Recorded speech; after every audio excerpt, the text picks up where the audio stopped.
नमस्कार, आप देख रहे हैं जी बिजनेस। मैं हूं आपके साथ ताबिश हुसैन। बुलेटिन की शुरुआत करते हैं। वित्त मंत्री अरुण जेटली ने ब्रिटेन के वित्त मंत्री जॉर्ज ऑसबोर्न से मुलाकात की। दोनों नेताओं के बीच भारत ब्रिटेन की आर्थिक स्थिति के साथ साथ ग्लोबल स्थिति पर भी बातचीत की गई।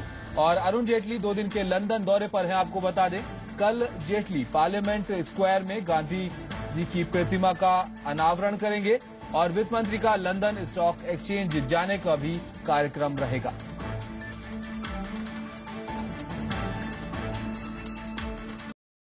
पार्लियामेंट स्क्वायर में गांधी जी की प्रतिमा का अनावरण करेंगे और वित्त मंत्री का लंदन स्टॉक एक्सचेंज जाने का भी कार्यक्रम रहेगा।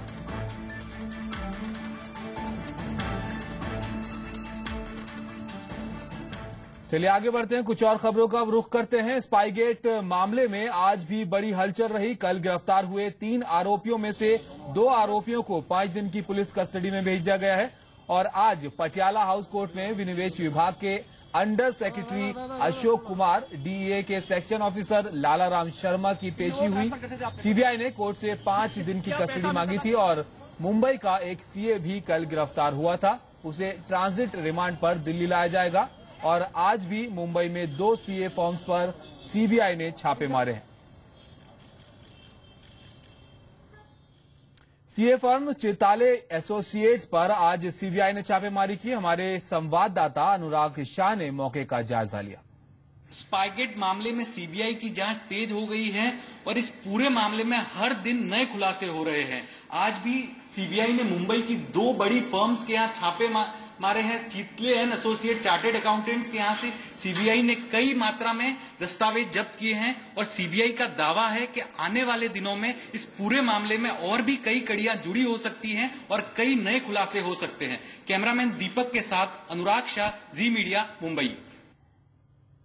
और एनएससीएल केस में मुंबई पुलिस की आर्थिक अपराध शाखा ईओडब्ल्यू कई और ब्रोकरों पर शिकंजा कस सकती है।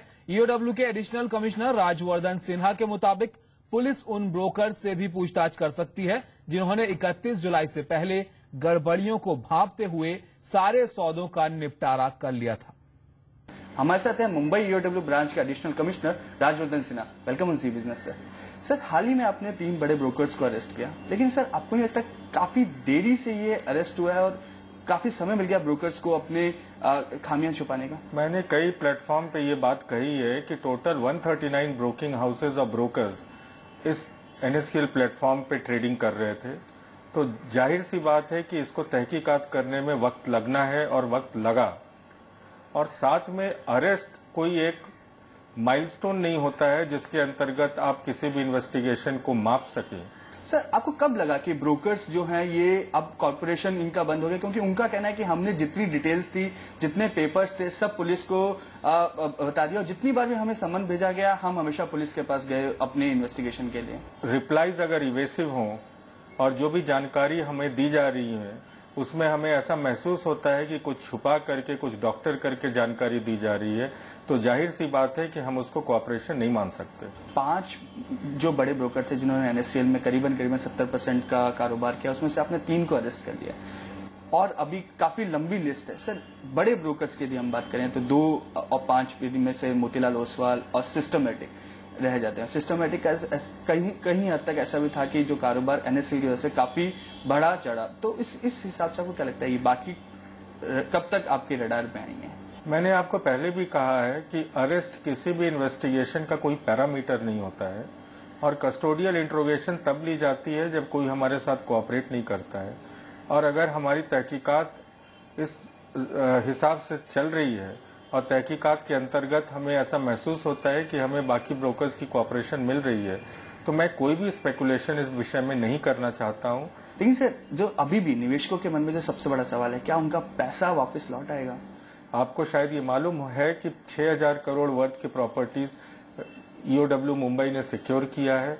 उसमें गवर्नमेंट ऑफ महाराष्ट्र ने कम से कम 3000 करोड़ वर्थ की प्रॉपर्टीज का नोटिफिकेशन निकाला है और अब जो अगले स्टेप्स हैं उसमें हमारे लॉयर्स वो ऑनरेबल कोर्ट से रिक्वेस्ट करेंगे कि उनकी लिक्विडेशन जल्दी से जल्दी शुरू हो। Thanks for joining Zee business sir, हमें समय देने के लिए धन्यवाद। Thank you. और अब बात स्टॉक मार्केट की। आज शेयर बाजार में तेज बिकवाली रही। आज सेंसेक्स 427 और निफ्टी 128 अंक गिरकर बंद हुए। आज बाजार की शुरुआत अच्छी बढ़त के साथ हुई थी, लेकिन कारोबार आगे बढ़ने के साथ ऊपरी स्तरों पर मुनाफा वसूली हावी हो गई और कारोबार के आखिरी घंटे में बाजार की गिरावट और बढ़ गई और अंत में सेंसेक्स निफ्टी करीब 1.5% तक टूटकर बंद हुए। पिछले 7 सेशंस की अगर बात करें तो सेंसेक्स ऊपरी स्तर से 1576 अंक टूटा है।